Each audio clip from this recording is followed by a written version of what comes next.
Assalamualaikum warahmatullahi wabarakatuh.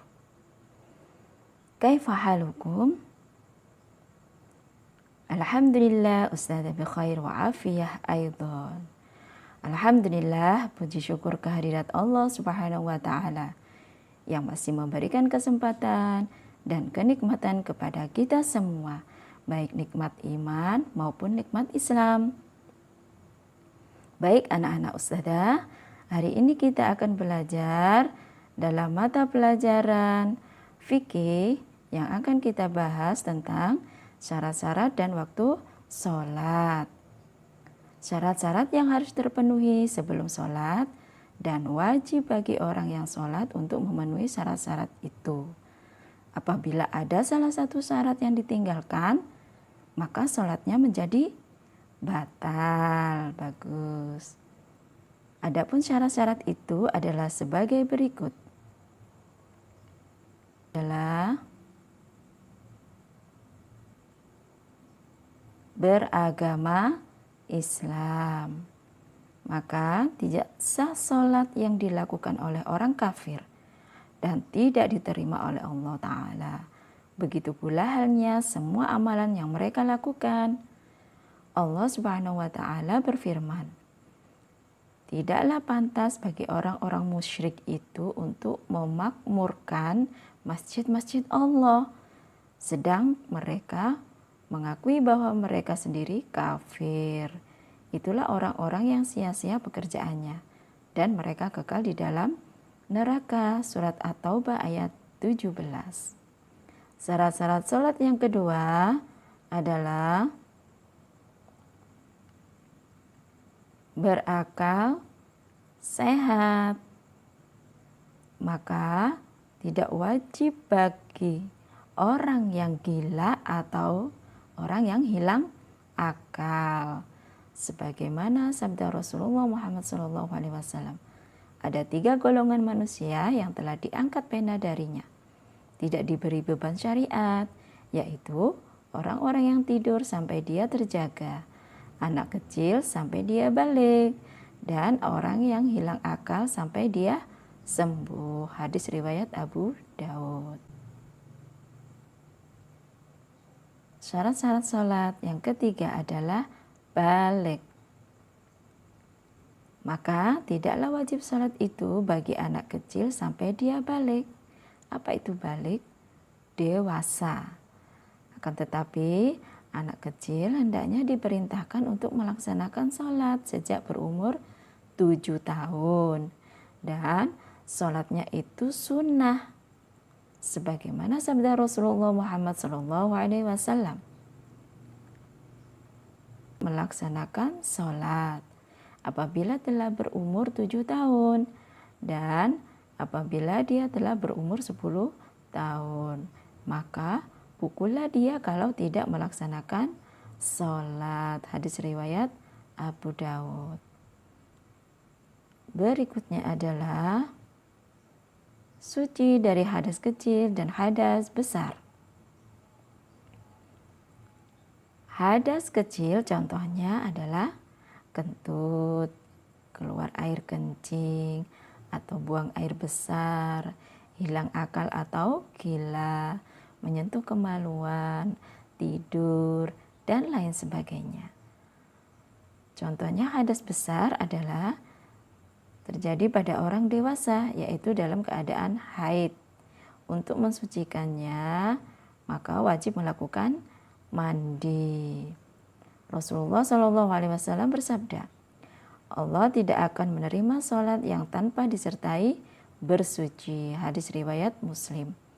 Maka anak-anak ustadzah ketika sholat maka harus dalam keadaan suci, baik itu suci dari hadas kecil maupun hadas besar.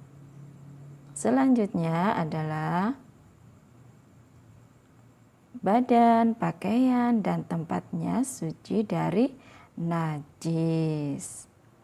Maka harus bersih dan suci, baik itu badannya, pakaiannya, maupun tempat sholatnya. Syarat-syarat sholat selanjutnya yang keenam, masuk waktu sholat. Sholat tidak wajib dilaksanakan kecuali apabila sudah masuk waktunya. Dan tidak sah hukumnya sholat yang dilaksanakan sebelum masuk waktunya. Hal ini berdasarkan firman Allah Subhanahu wa Ta'ala. Sesungguhnya sholat itu adalah kewajiban yang ditentukan waktunya atas orang-orang yang beriman. Surat An-Nisa ayat 103. Maksudnya adalah bahwa sholat itu mempunyai waktu tertentu. Dan malaikat Jibril pun pernah turun untuk mengajari Nabi Muhammad SAW tentang waktu-waktu sholat.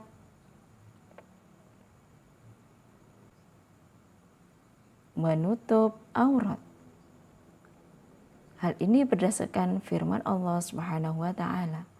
Wahai anak Adam, pakailah pakaianmu yang indah di setiap memasuki masjid. Surat Al-A'raf ayat 31. Yang dimaksud dengan pakaian yang indah adalah yang menutup aurat. Para ulama sepakat bahwa menutup aurat adalah merupakan syarat sahnya sholat. Dan barang siapa sholat tanpa menutup aurat, sedangkan ia mampu untuk menutupinya, maka sholatnya tidak sah. Syarat-syarat sholat yang ke-8 adalah menghadap kiblat. Hal ini berdasarkan firman Allah Subhanahu wa Ta'ala.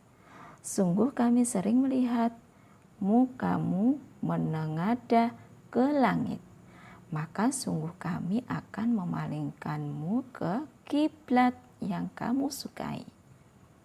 Palingkanlah mukamu ke arah Masjidil Haram atau ke kiblat, dan di mana saja kamu berada, maka palingkanlah mukamu ke arahnya atau ke arah Masjidil Haram. Surat Al-Baqarah ayat 114. Baik, kita akan melanjutkan. Materi berikutnya adalah